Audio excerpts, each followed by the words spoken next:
This is the Amazing Education Podcast.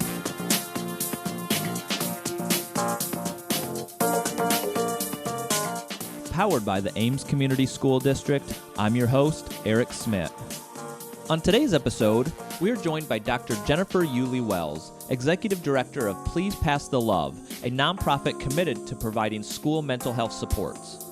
We're going to have an amazing conversation about this important topic as we continue to break the stigma around mental health. Okay, Jen, well, thank you for being on this episode of the Amazing Education Podcast. Thanks for having me. I am so excited about this because this is a growing topic across the state. And to be quite honest with you, and I know I'm speaking to the choir here, it could be the most important topic in education today. Absolutely. I mean, really, you can't do anything else in education unless you have kids' basic needs met. Mental health is absolutely one of those basic needs. So I really love that this is a growing conversation across the state.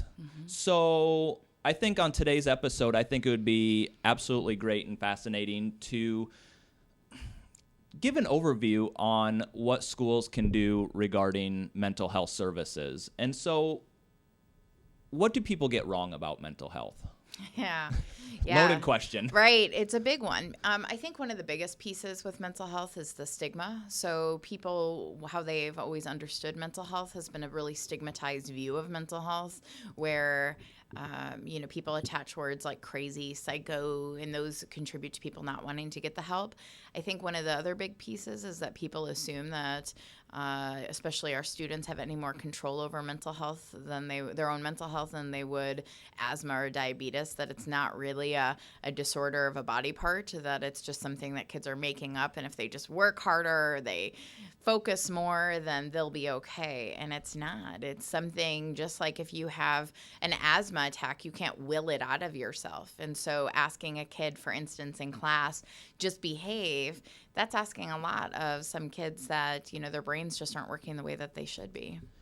So I've heard you before talk about the invisibility of mental health, and I kind of think that's what you're alluding to a bit here, in that we can't always see it, or sometimes we think it's an easy fix, or maybe we attribute certain behaviors but don't really consider students or individuals' mental health. Yeah, so it's kind of like, we call it invisible disorder. So our kids don't come in wearing signs that say, I'm going through this, this is happening. Yeah. And so when we talk about mental health, sometimes those symptoms get called behaviors, especially in schools. And so I may have a kid that's showing up late. I may have a kid with a lot of headaches and stomach aches. I may have a kid that's misbehaving. And I suddenly attach meaning and a label to that kid that that's a naughty kid or a bad kid, when in reality, those may be some symptoms of something else going on. Or that they don't care. Oh, yeah, that they're being lazy, that they're unmotivated, they just don't care about school, they're just disrespectful, all sorts of stuff. Yeah. So give us the flip side to that. We know those things that we just said are not true. So what are scenarios, how can, as say, we're talking about school mental health here, so I'm a teacher or I'm an administrator in a building, what are ways that I might flip my thinking around that? Yeah, absolutely. So I think one of the big misnomers, too, with school mental health is that when we want to put the education and the knowledge in teachers' hands, that for some reason we're trying to make them therapists. And we know that's not any more true than when I do bloodborne pathogens, that would make me a nurse or a doctor, right? So knowledge, that's one of the first strategies, is empowering teachers and educators and getting that basic information in their hands, because knowledge is power. And so when you have the knowledge and the understanding, then you're far more effective with students. And then there's a bunch of different strategies. One of the big strategies is relationship building. We take that back to the 101 of being a teacher. Sometimes we think that just because I coexist in a classroom with a student, that's relationship building, and we know that it's not. And we know that connectedness can really save lives and change lives of young people that have a lot of stuff on their plates, whether it's past traumas or mental illnesses or both.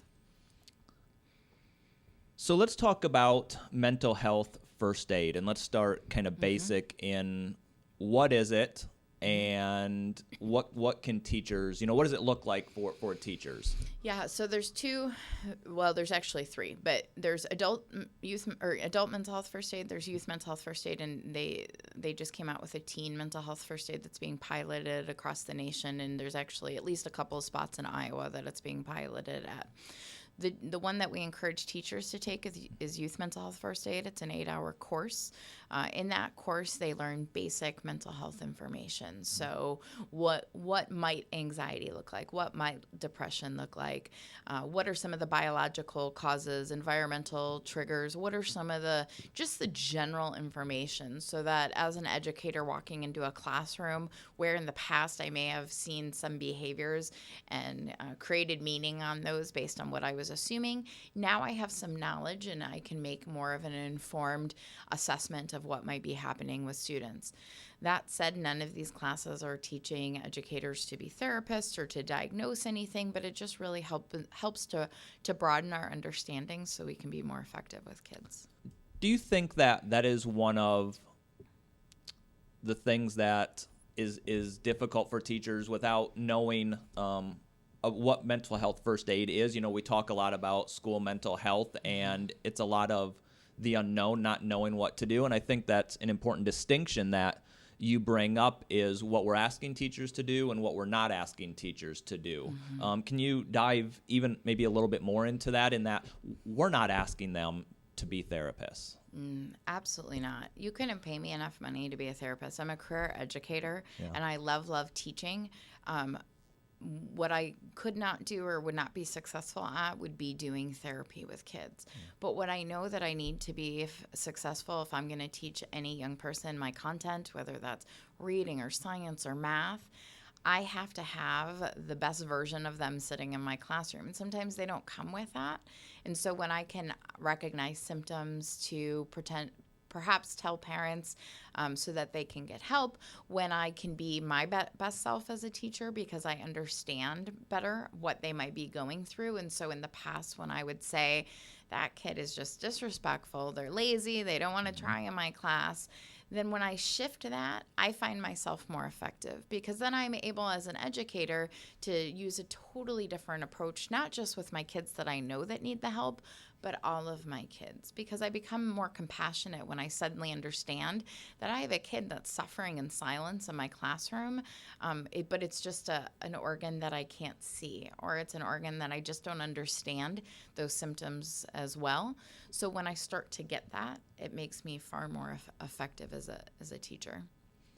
So I want to shift a little bit. I did a story over the summer about a family and an elementary school student who had anxiety about going to school, and it turned into full-on school refusal.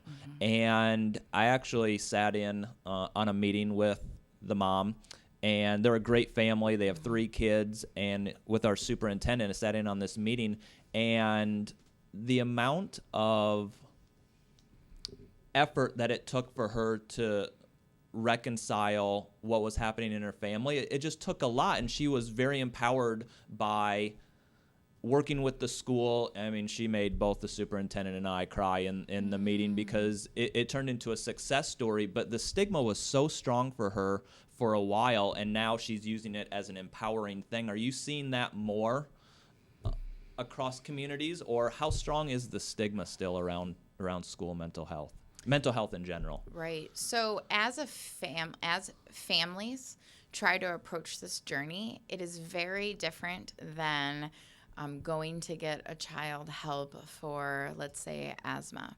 So I can take my child to the doctor. They've got some coughing and wheezing.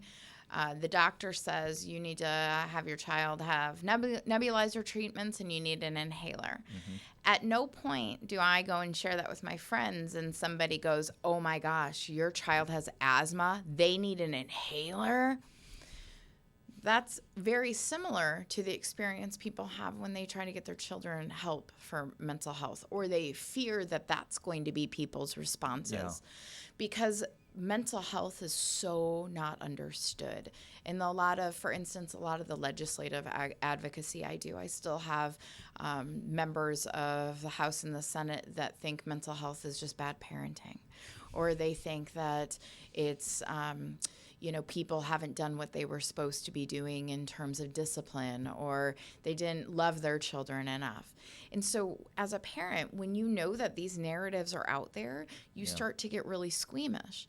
Then the next part is if my child has a mental illness, then I start to in my head go, did I cause it? What did I do? Was it bad parenting? Did I not do enough of this, or should I have done more of this?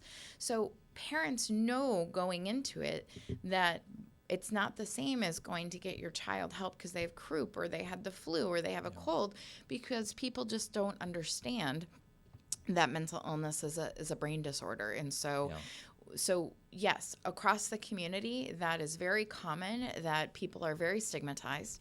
So then we see families delaying getting help. We see families that when they do go get help or try to get help, they have a lack of services, and then so they get frustrated, they feel hopeless. Yeah. And then especially that dynamic then with families and schools. So schools historically have not been places that have understood and received mental illness well. And so families then historically have typically developed some bad relationships or misunderstandings with schools, especially if their child has been notoriously the kid that's been in trouble and have some of those externalizing behaviors. And so then families are really reluctant to share that information with schools. They're very reluctant to share that information with teachers. So one of the things I recommend to families or to schools, if you're working with families and you know a child has a diagnosis, try to get a release with a mental health professional for the purpose of exchanging data, but so you can get those good strategies too. Yeah. A lot of times, though, we have to recognize that families, because of that distrust, they won't give us that access. And so another strategy is to say, instead of a release, will you just talk to your child's therapist or psychiatrist and get us a list of strategies that would be beneficial for us to be using here in the schools? Yeah. And then we can get some of that great expertise to help enhance what we're doing in the schools. So one of the great things that I loved about the story that we did this past summer is that it was a month before they really reached out to the school for help. It was call in every day. My student's not going to be in today, and she told me this. That started to eat away at her, and she started to wonder whether she was a good mom, and together they were good parents, and eventually, I get it, and in many ways it's heart-wrenching. But when she reached out to the school handled it very well. They started to work with her. They got a reentry plan. They started working with other professionals. And today we can look at it as a success story. But that's not always the case for all the reasons that you gave. Yeah. So if we knew, if we could be a fly on the wall with a lot of our kids, especially kids that are engaging in school refusals, it's so much more common than we realize. Yeah. Anxiety is a total bear. When I was teaching at the middle school, I'll never forget, I had two young women that would come late to my homeroom. And I remember the lens I first used with them was, why aren't you here? You should be here. You need to be here, even though we weren't really doing anything that was exceptional. And eventually I switched my lens, and I remember saying to one of them, why aren't you getting here on time? Because in my head, I'd created a narrative. She's just sleeping in. She's just taking her time. Maybe she's going to get some junk food at the corner store before she comes. When I'd asked her, though, she said, if I sleep the night, then I usually don't get to bed till 4:30. Or if I typically don't sleep or I sleep until 4:30 and then I wake up and I can't get back to sleep. And then I have these really severe headaches and I'm throwing up in the morning. Her anxiety was so great to come to school. That thought had never crossed my mind. And I had created this narrative that was really it could have been so much more dangerous and damaging had I not taken the time to talk to her. So what we see are tons of families. We don't understand sometimes what happens outside of our school confines. Right. And sometimes, unfortunately, because mental health is so stigmatized, families, their first thought is not, well, shoot, I'll just go to the school and see if they can help me. Right. Because we typically know schools aren't places that are equipped or even understand mental health themselves. Yeah. So that's awesome to hear that there was such a great success story with one of your students. what are students, and I frame this question thinking about high school students, what are they dealing with today? Oh my God. That is different than, what we had when we grew up. Yeah. So teen stress has always been a thing, Yeah. I think. But I think as society continues to go, this competition piece, schools typically in the past have really pushed young people to go to college. I think society has done that. Yeah. It's good to see that we have some schools that are branching out and looking at more career trade options too. Yeah. But with colleges are more expensive. And with that, scholarship money, grant money, some of that has also gone away. So we have young people that to be, competitive for some of that money are doing some extreme things. They're participating in like every sport, every club. They're really trying to knock themselves out because they want to be competitive. Yeah. So when you go to graduation and you see some kids that have, all this bling around their necks, you have to ask yourself sometimes, what sacrifice, what cost did some of that come at? So we have this, the stress piece of college, we have the stress piece of, for some kids, work, but then we also have this piece of the social media piece too. So one of the things that I am always so grateful for is that I didn't have social media when I was younger. Me too. Yeah. And I know our young people don't understand when we say that, but I could go to school, and especially middle school. For me, that was brutal. And I felt, I don't know that it was bullying, but as much as sometimes people would say something or they'd make fun of you or you were the brunt of a joke. Yeah. Well, I could go home then and have safety away from that and hope that they forgot about it the next day. Our young people now, that joke can suddenly become viral on the internet and it's following you. And then the other piece that we're seeing, and there was a couple of studies that have come out in the last year. One that said that young people, the amount of time that they're on social media, especially at night, is impacting sleep. And we know that sleep is necessary for good mental health. Yeah. And then another study was just released a week or two ago that said young people that are on social media 3 hours or more a night, we're seeing an increased likelihood of internalizing behaviors. So that can be depression, anxiety, suicidal thoughts, self-injury, a bunch of stuff. And so we know, unfortunately, because social media has not been around all that long, that we don't have all this great research yet. But as we continue to build on the research, we know that kids that are on things excessively, the impact isn't positive. No, it can't be. Mm-hmm. Are we in the midst of, and I'm thinking about school, mental health, and education, or are we in the midst of reframing how we have to look at education and look at students? Or are we in the midst of that? Yeah, so one of the things I like to tell people is the model we use for education now is a circa early 20th century. Yeah. The factory model of education. You need to come in, get these rote skills so you can go into a factory. You need to be able to follow directions, really basic kind of stuff. School now needs to be very different to meet the industry need. It's technologically advanced, collaboration. Yeah. You need to have social skills. Especially when we just talked about social media, takes away some of those social skills. Mm-hmm. So school not only hopefully is changing the tide, it definitely needs to be. It has to be an absolute that we as educators have to be going, what we have done in the past.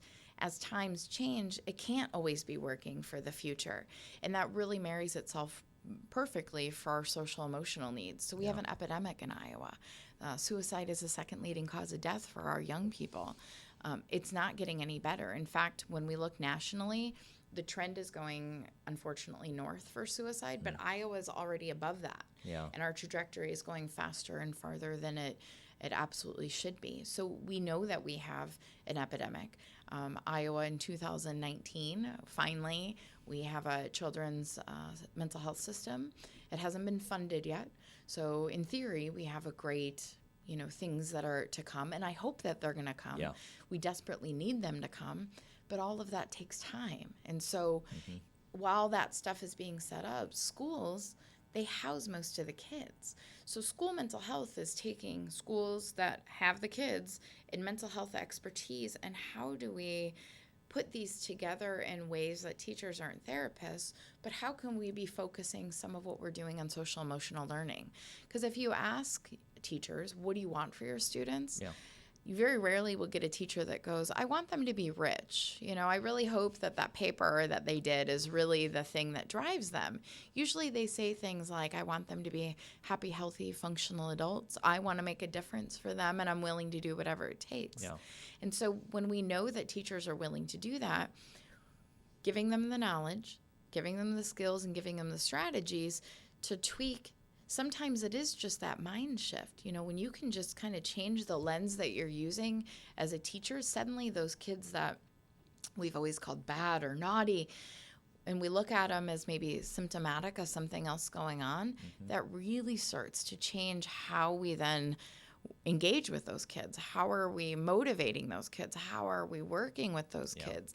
And then it puts the onus back on us as adults too, versus young people just figure it out, just do better, be better, whatever that is. Yeah, right. I think it's really important as educators that we understand, or at least try to put ourselves in students' positions and understand the reality of things. Because, as an adult, it can be, I didn't grow up with social media, and neither did you. And it's easy to say, well, just spend less time on social media at night. Well, that's not the reality of teenage life today. And there are some students, and you alluded to it, who they may work until midnight and are helping care for their family. And that's their reality. And we need to understand that. Right. And you brought up a really good point, because sleep, a lot of times that is a narrative we use. Like, wake up in my class, stop playing video games, stop being on your social media. Yeah.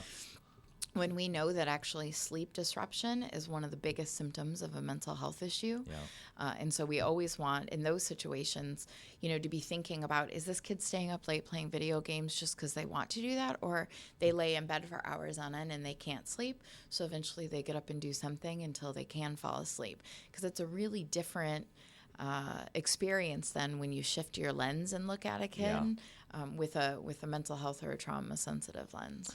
A mutual colleague of ours, I was talking with him about mental health, and he said one of the things that, and I think this comes from the mental health first aid, is looking for changes in students. And can you speak more to that? So you have to know what a student looks like when they're on to know what a student's going to look like when they're off. Yeah. And so it's about being really intentional with that relationship building. And so thinking about relationship building in 3 phases. One is establishing those relationships, maintaining those relationships, and then using a restorative approach. So how do I apologize to a kid if I've messed up? Yeah. How do I keep those relationships intact? Again, we can't just coexist in a space with students and just think, well, I kind of think I know what they look like on versus off.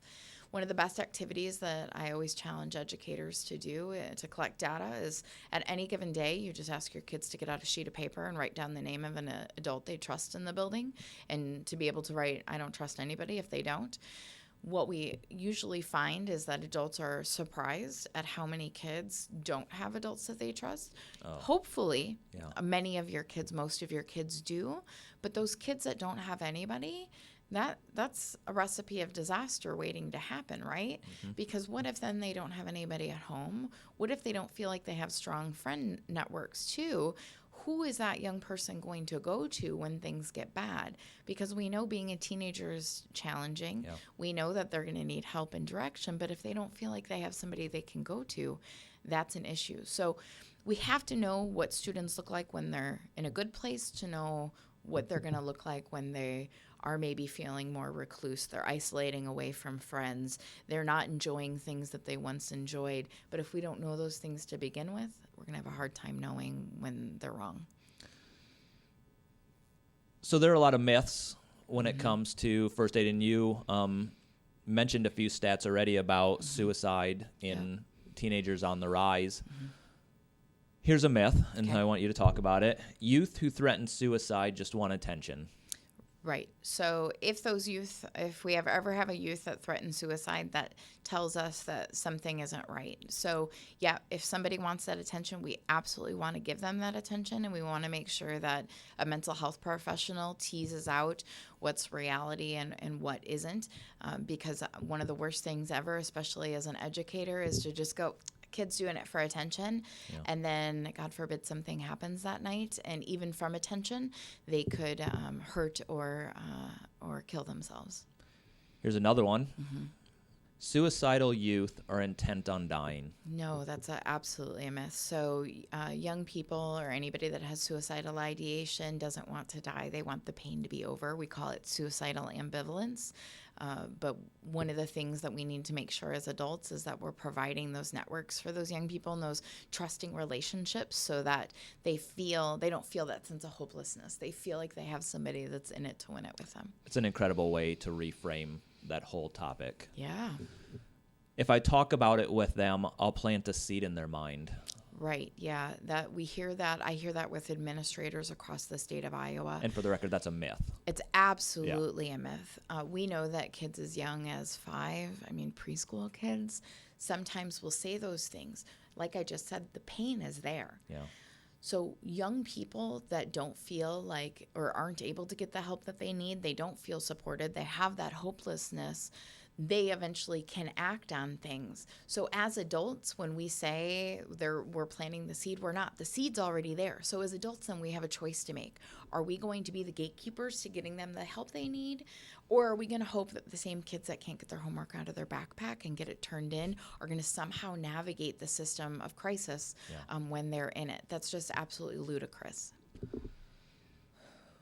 As you know, we have to start wrapping up already. It's flying by already. Gosh. I know. It feels like we just got here. we did just get here. So I want you to share something amazing from your world of education. Yeah, so here's one of the coolest things that, because I get to work across the state with schools that, just like Ames, are doing these amazing, amazing things. 2 quick stories. One is a principal not that far from here has really dedicated school mental health as being a priority in their community. They made sure that all their high school students had the suicide crisis numbers programmed into the phone. Last time I was there, he pulled me aside and said, I just want to let you know that last week the sheriff pulled up. We had a young woman that had texted the crisis line in the middle of school. So we were able to get her the help that we need. So we don't keep data on the lives we save, but we absolutely know that we are saving lives. And then another quick story too, we had a young teen that we trained, and she's a youth leader for Please Pass the Love. And so we do some of this youth mental health kind of stuff. And she had a young person that reached out to her that was in a bad place, and she knew what to do, and she was able to get him the help that he needed. So she saved a life too.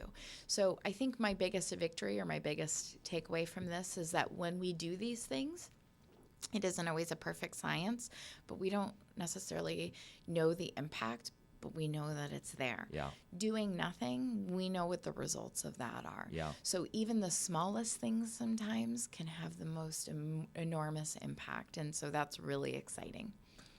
Well, thank you so much for being on this episode. We can totally do this again because I think we've only scratched the surface on this topic. But we need to keep talking about it. Absolutely. Well, thanks for having me. Absolutely. So to everyone listening, we hope that you like what you heard today and would love for you to share this podcast with others. And if you feel inclined, leave a review on iTunes or wherever you're listening to this. Having reviews allows us to be heard by more people. So thanks again for tuning in to this episode of the Amazing Education Podcast.